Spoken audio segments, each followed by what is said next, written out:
Okay, good afternoon, everybody. I wanted to talk a little bit about something I found quite fascinating. I know, you know, there's something we have in our Jewish community, the kollel, which is after someone is married, sometimes before they're married. I was in kollel before I was married, but generally after someone is married, and they've been studying yeshiva for a number of years, they go to almost like a postgraduate level study, and they get paid a stipend for being there. And a lot of people question, is this a sustainable model? What's this all about? Where does this fit in society? Things like that. Fascinating thing that I discovered, first of all, the word kollel means something in general, like a collective. The word college, which sounds very similar, comes from the same root of a collective. So kollel and college are the same thing. But something that I found even more fascinating is that other religions also have the same idea of kollel. For a while I was saying, arguing, the kollel is similar to a monastery, except you're married. And that's the difference between a kollel and a monastery. The thing is, it's true, in a monastery you're not married, but adjacent to many monasteries, for example, in the Orthodox Christian Church, I visited a monastery and seminary near where I work, because I'm technically part of the adjunct faculty there, because I was teaching their students field studies and chaplaincy.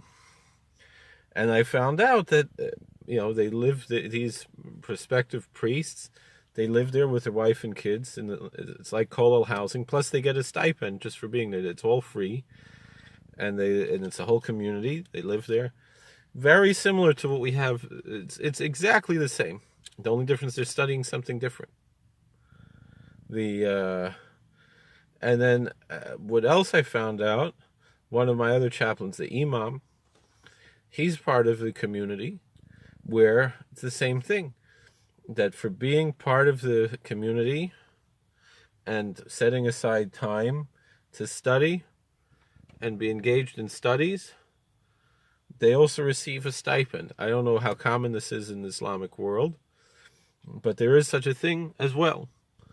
This is particularly, it's a Turkish community, and they're the followers of Fethullah Gulen, and the people who live there, who are part of his community, they receive a stipend for living there, and now if you have another job, you can elect not to take the stipend, and also you receive a stipend depending on how much time you're studying, and there's classes and so forth, just like, and I guess you have time where you sit and study and so forth. It's just like being in kollel, it's the same thing. So it's not so strange that these things exist in our community. They exist in other communities as well, and the fact is, in the secular world also, you might receive some kind of what the term would be, a fellowship in a college to be studying, and you receive a stipend for that as well. So a lot of people who like to badmouth kollel, I don't think there's really a place for it. I didn't study in kollel after I was married, because I had a job as a rabbi. But it's something that exists in other communities as well, in other cultures as well, other religions. They might call it something different, but the same thing exists. So we certainly shouldn't be putting something down.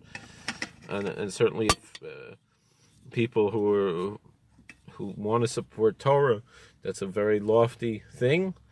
And it's a good investment in your money, in your charitable investments in your life, is to support kollelim in the Jewish community. If you're a Jewish balabas, in a certain way, it's on a higher level.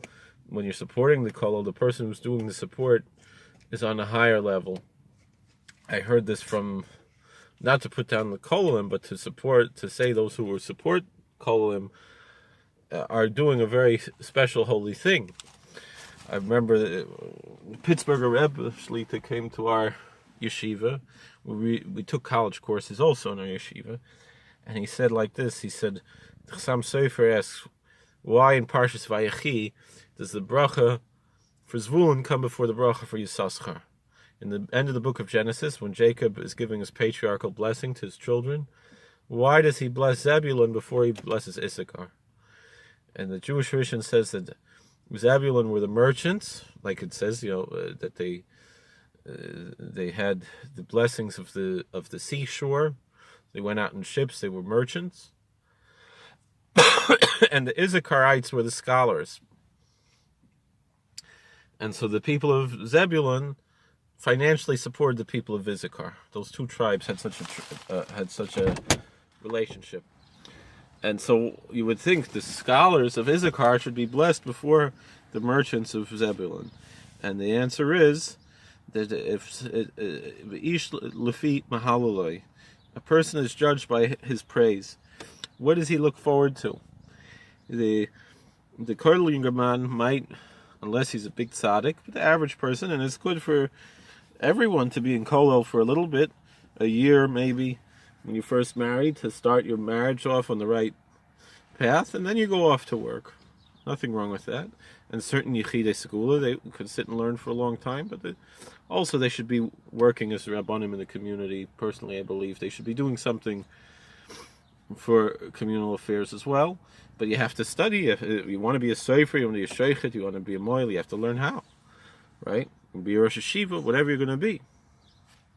Anyway, you want to be a rav, you have to learn first, A lot of rabbis don't know how to learn, So anyway, why should Yisachar be blessed after Zvulun? So the answer is the way the Chassam Sofer said. The way I heard it from the Pittsburgh Rabbi Shlita. He said, if the person who's working all day and he's jealous, let's take first the person who's learning all day, and he lives a very simple life materialistically, and he's jealous of the guy who's working, who has a nice fancy house, a fancy car, good food, he could go out to eat. He's sitting and learning all day. The other hand, the guy is working all day, and then he's jealous of the guy who gets to sit and learn, and he'll go to a shir after a hard day at work and fall asleep, but at least he'll be in Bismedrash for an hour after he davens or before he davens, whatever, between Mincha and Marv, whatever it is. So which is which is higher? Obviously, the one who is working and wishes he was learning, because God judges us by our thoughts in a certain way more, by our aspirations, is in a certain way he's higher than the one who's learning all day and doesn't appreciate that he's in Gan Eden, Like we say, Gan Eden and Gehinnom are the same place. You have to sit down in front of a black Gemara. If you enjoy it, you're in heaven. If you don't, you're in hell. You have to find. That's what this life is about: appreciating things of the spirit, so that when the time comes that we're only going to be spirits, we're going to enjoy what we have. All right. God bless. Please like, share, and subscribe. Comment. Take care.